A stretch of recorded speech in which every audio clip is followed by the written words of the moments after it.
Assalamualaikum warahmatullahi wabarakatuh. Perkenalkan, nama saya Novela Adilia. Hai, di pertemuan kali ini saya akan mempresentasikan tentang materi dari Diklat, yaitu pelatihan dengan model blended learning. Berikut videonya. Nah, pertama, saya akan menjelaskan terlebih dahulu tentang pentingnya diklat atau pelatihan. Jadi, diklat atau pelatihan ini sangatlah penting dalam peningkatan lembaga pendidikan. Mengapa? Karena diklat merupakan investasi yang sangat penting bagi lembaga pendidikan. Nah, dengan mengikuti diklat secara berkelanjutan, lembaga pendidikan dapat memastikan bahwa peserta didik memiliki kompetensi yang dibutuhkan untuk memberikan pembelajaran yang berkualitas bagi siswa. Adapun alasan mengapa diklat sangat penting. Pertama, yaitu peningkatan kualitas pengajar. Yang kedua, adaptasi terhadap perubahan. Yang ketiga, peningkatan kualitas pembelajaran. Yang keempat, pengembangan kurikulum. Dan yang kelima, yaitu penguatan kinerja institusi. Selanjutnya yaitu ada pengertian pelatihan blended learning.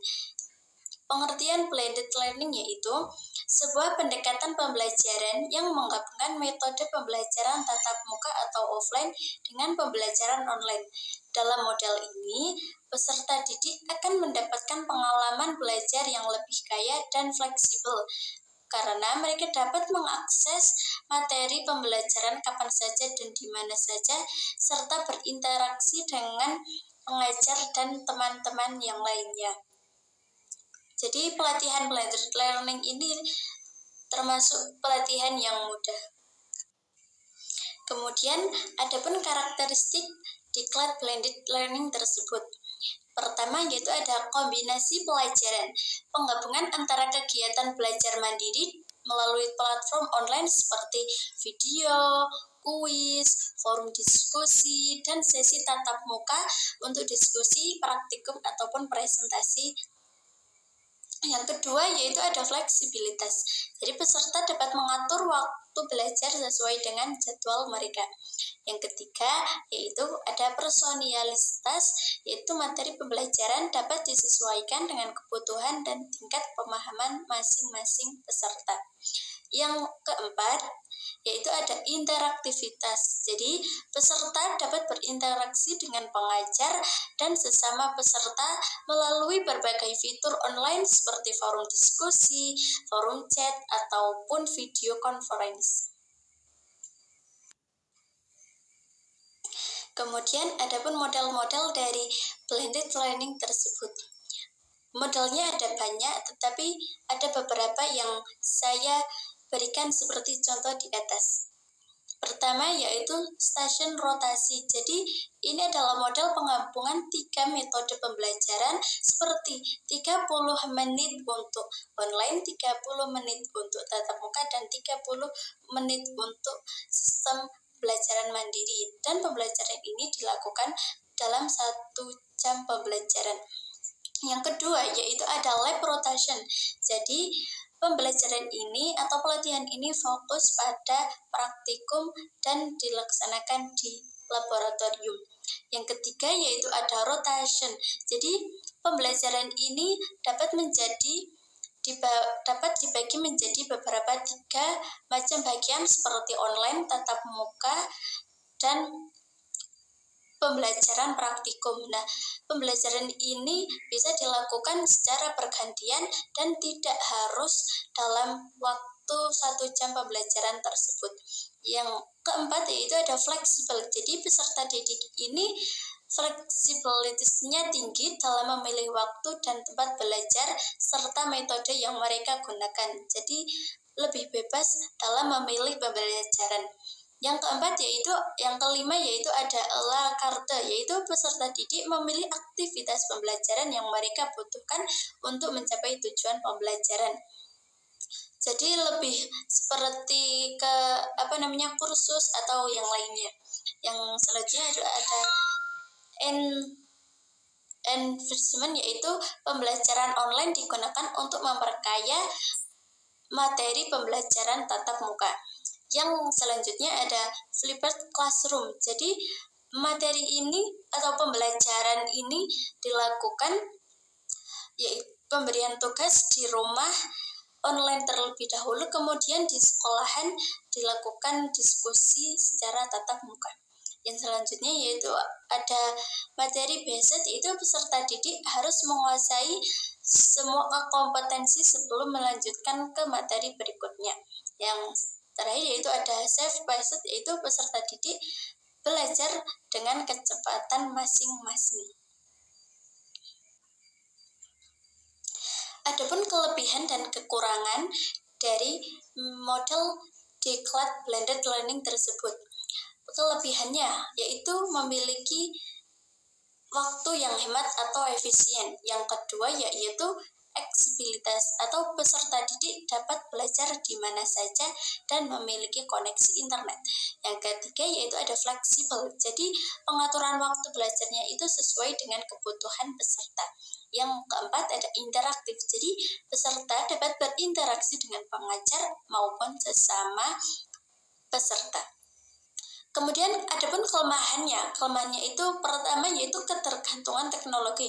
Jadi dalam model blended learning tersebut, kualitas pembelajarannya itu sangat tergantung pada ketersediaan teknologi dan infrastruktur yang memadai.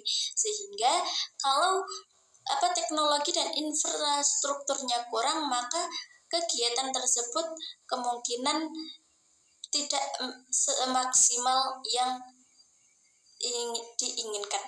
Yang ketiga yaitu disiplinnya diri. Jadi peserta itu memiliki disiplin diri yang tinggi untuk belajar secara mandiri. Yang ketiga yaitu ada kesenjangan digital, yaitu tidak semua peserta memiliki koneksi internet yang memadai. Adapun materi selanjutnya yaitu penerapan model blended learning yang sesuai dengan institusi pendidikan tertentu. Jadi, model blended learning yang paling pas atau sesuai itu tergantung dengan kondisi dan kebutuhan masing-masing dari lembaga pendidikan tersebut. Mengapa? Karena misalnya, kalau sekolahannya mempunyai fasilitas dan infrastruktur teknologi yang lengkap dan memadai, modelnya bisa disesuaikan dengan kebutuhan. Bisa sistem rotasi, lab rotasi, flipping classroom, dan sebagainya. Tetapi, kalau sekolahannya masih terbatas dalam infrastruktur maupun fasilitas teknologi, model yang sesuai atau yang bisa diterapkan yaitu bisa menggunakan model flipping classroom dan model fleksibel.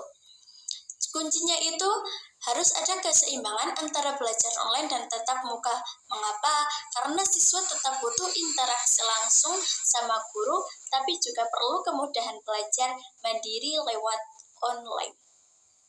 Jadi harus seimbang antara belajar online dan tatap mukanya agar siswa tersebut tidak jenuh.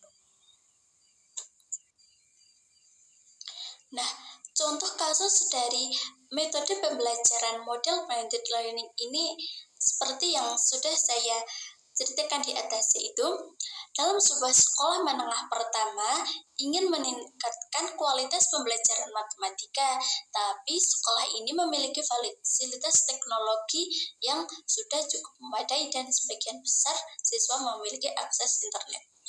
Solusinya apa? Solusinya sekolah dapat menerapkan model flipped classroom. Jadi siswa bisa mempelajari materi baru secara mandiri terlebih dahulu melalui video pembelajaran di rumah. Kemudian di kelas, guru berperan sebagai fasilitator, yaitu membantu siswa memahami konsep yang sulit dan mengerjakan soal-soal latihan.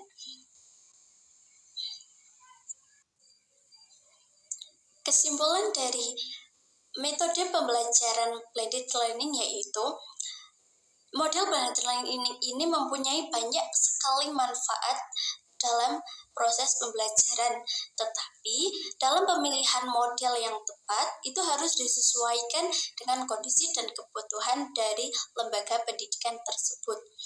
Walaupun diklat sangat penting untuk meningkatkan kualitas pendidikan, ya itu dalam pemilihan modelnya itu harus sesuai dengan kondisinya. Dengan perencanaan yang matang dan dukungan yang kuat, jadi penerapan modelnya itu bisa sesuai. Contohnya seperti blended learning ini dapat menjadi solusi yang efektif untuk meningkatkan kualitas pembelajaran dalam lembaga pendidikan. Sekian presentasi yang dapat saya sampaikan. Mohon maaf apabila masih banyak kesalahan. Semoga presentasi ini dapat bermanfaat bagi kalian semua.